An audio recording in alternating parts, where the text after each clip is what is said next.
video ini saya akan menjelaskan materi mengenai monitoring efek samping obat. Di sini ada pokok bahasan yang akan saya bahas. Yang pertama itu ada definisi dan klasifikasi efek samping obat. Yang kedua ada algoritma Naranjo. Ketiga ada kelompok identifikasi risiko tinggi. Yang keempat ada formulir pelaporan. Dan yang terakhir ada strategi mitigasi. Yang pertama itu ada definisi dari efek samping obat. Nah, efek samping obat adalah semua respons terhadap suatu obat yang bisa merugikan dan tidak diinginkan yang terjadi pada dosis yang biasanya digunakan pada manusia untuk pencegahan, diagnosis, ataupun terapi penyakit atau untuk modifikasi fungsi fisiologis. Dalam farmakovigilans, efek samping obat itu dibedakan dari beberapa reaksi obat lainnya, yaitu ada side effect, reaksi alergi, dan reaksi idiosinkrasi. Ya, yang pertama itu ada side effect, di mana side effect adalah efek tambahan yang masih berkaitan dengan mekanisme kerja obat dan umumnya bisa diprediksi, misalnya antihistamin yang bisa menyebabkan kantuk. Terus yang kedua ada reaksi alergi, di mana ini tuh terjadi karena respons sistem imun terhadap obat dan tidak bergantung pada dosis seperti alergi penisilin. Terus ada reaksi idiosinkrasi adalah reaksi yang jarang dan tidak dapat diprediksi. Biasanya itu dipengaruhi oleh faktor genetik atau kondisi khusus pada suatu individu.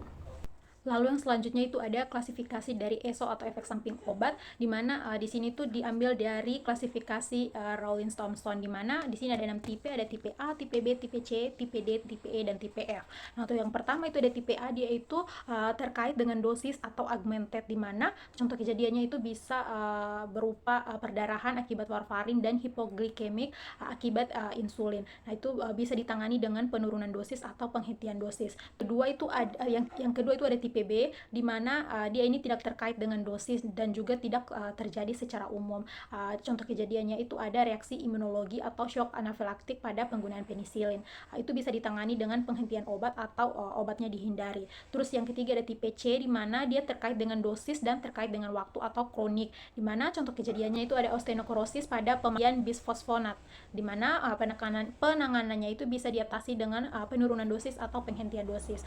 Terus yang keempat ada tipe D, di mana dia ini tuh terkait dengan waktu atau dilayat, di mana contoh kejadiannya itu karsinogenesis atau kanker endometrium yang dapat disebabkan oleh estrogen. Dan penanganannya itu biasanya dia ini sulit diatasi. Terus tipe yang kelima ada tipe E, dia itu berhenti menggunakan obat atau end of use, di mana contoh kejadiannya di sini ada penghentian kortikosteroid mendadak dapat menyebabkan infusiensi adrenal akut. Nah, itu bisa ditangani dengan tapering off atau penurunan dosis secara perlahan atau bertahap. Terus yang terakhir itu ada tipe F, di mana dia terapi yang tidak diduga. Jadi contoh kejadiannya di sini itu ada dosis lazim dari kontrasepsi oral jadi tidak memadai ketika digunakan dengan obat penginduksi industri enzim spesifik. Jadi penanganannya itu bisa dievaluasi terapinya atau dosisnya dievaluasi. Selanjutnya ada algoritma Naranjo, di mana algoritma Naranjo ini adalah kuesioner yang dirancang untuk menentukan kemungkinan apakah efek samping obat ini tuh benar-benar disebabkan oleh obat daripada akibat faktor-faktor lainnya. Nah, di sini ada beberapa interpretasi nilai dan nilai yang bisa dilihat pada tabel di slide. Pertama itu ada nilai keseluruhan yang lebih sama dengan 9, di mana interpretasinya itu sangat pas atau definite atau highly probable. Reaksinya itu bisa yang pertama mengikuti urutan temporal yang wajar setelah obat atau di mana tingkat obat toksik itu telah ditetapkan dalam cairan atau jaringan tubuh. Terus yang kedua mengikuti respon yang diketahui terhadap obat yang dicurigai, dan yang ketiga dikonfirmasi oleh peningkatan penghentian penggunaan obat dan muncul kembali pada paparan ulang.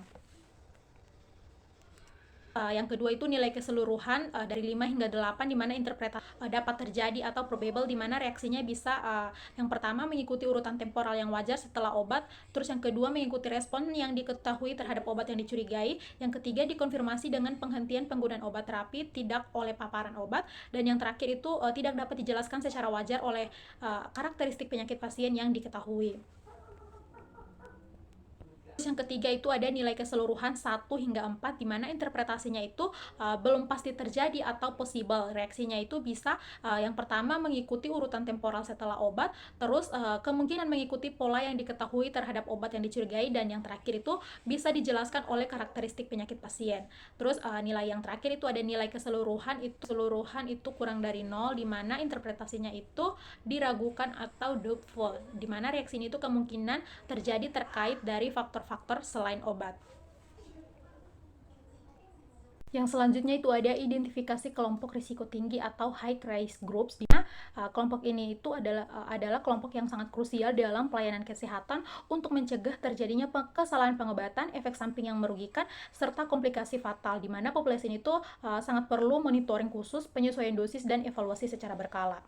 Nah, yang pertama itu ada pasien geriatri atau lanjut usia di atas 60 sampai 65 tahun, di mana pasien geriatri ini tuh sangat berisiko tinggi untuk mengalami efek samping obat karena penurunan fungsi ginjal dan hati serta penggunaan banyak obat atau polifarmasi. Nah, hal ini tuh meningkatkan risiko interaksi obat dan toksisitas sehingga perlu adanya penyesuaian dosis dan monitoring fungsi organ secara berkala.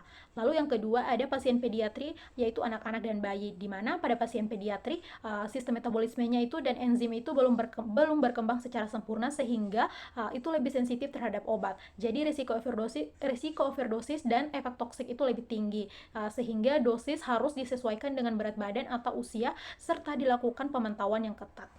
Lalu yang ketiga ada ibu hamil dan menyusui, di mana ibu hamil ini tuh memiliki risiko khusus karena obat itu bisa melewati plasenta dan mempengaruhi janin. Pada beberapa obat itu dapat menyebabkan efek teratogenik sehingga pemilihan obat itu harus hati-hati dan monitoring kondisi ibu serta janin itu sangat diperlukan. Lalu yang terakhir itu pada pasien dengan gangguan fungsi organ seperti ginjal dan hati, di mana pasien dengan gangguan fungsi ginjal atau hati, metabolisme dan ekskresi obat itu bisa terganggu sehingga dapat menyebabkan terjadinya akumulasi obat dan meningkatkan risiko toksisitas.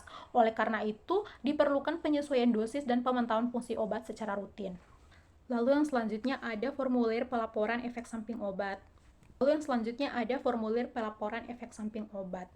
Ini untuk tampak depannya, di mana di sini kita bisa mengisi data pasien melalui formulir pelaporan efek samping obat atau obat penderita, di mana di sini kita pertama mengisi identitas pasien, itu ada nama atau inisial dari pasien, umur, jenis kelamin, suku, berat badan, serta pekerjaan dari pasien. Lalu cantumkan nama penyakit dan kondisi penyertanya. Nah, untuk data efek samping obatnya itu yang pertama kita menulis bentuk atau gejala efek samping obat yang mungkin terjadi atau keluhan lainnya. Terus kita mencantumkan tanggal kejadian itu terjadi, lalu tentukan tingkat keparahannya itu apakah sembuh, belum sembuh, meninggal, sembuh dengan gejala sisa, atau tidak tahu, dan lain-lainnya. Terus diisi riwayat ESO sebelumnya jika ada.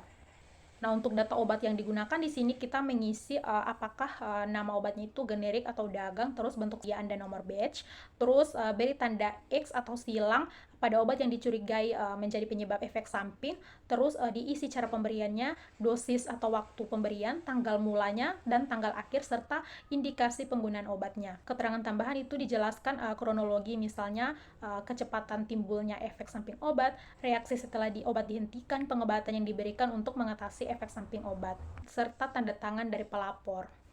Untuk halaman belakang ini tuh bersifat rahasia, di mana ini tuh ditujukan kepada pusat atau meso BPOM atau ke pusat farmakovigilans. Itu bisa dikirim secara manual atau melalui pos, atau bisa melalui email e-meso itu secara online. Terus di sini kita mengisi data pengirim, di sini ada nama, keahliannya atau pekerjaan, terus alamat dan nomor telepon. Yang terakhir itu ada strategi mitigasi, di mana yang pertama itu ada penghentian obat. Nah, penghentian obat ini itu dilakukan jika efek samping obat itu berat atau bisa mengancam jiwa, contohnya anafilaksis atau reaksi kulit berat. Nah, tujuannya sendiri untuk menghentikan penyakit atau penyebab utamanya. Terus yang kedua, penyesuaian dosis atau penyesuaian dosis ini itu berlaku untuk efek samping obat yang terkait dosis atau tipe A yang sudah saya jelaskan tadi. Itu bisa berupa penurunan dosis, pengaturan interval pemberian, dan tujuannya sendiri itu untuk mengurangi efek tanpa menghentikan terapi. Terus yang terakhir itu ada terapi suportif, di mana itu mengatasi gejala yang muncul seperti antihistamin itu bisa menyebabkan reaksi alergi ringan, antiemetik itu bisa menyebabkan mual dan muntah, dan cairan intravena itu bisa menyebabkan dehidrasi. Nah, tujuannya itu untuk menjaga stabilisasi dari kondisi pasien. Di sini ada referensi yang saya gunakan. Jungle.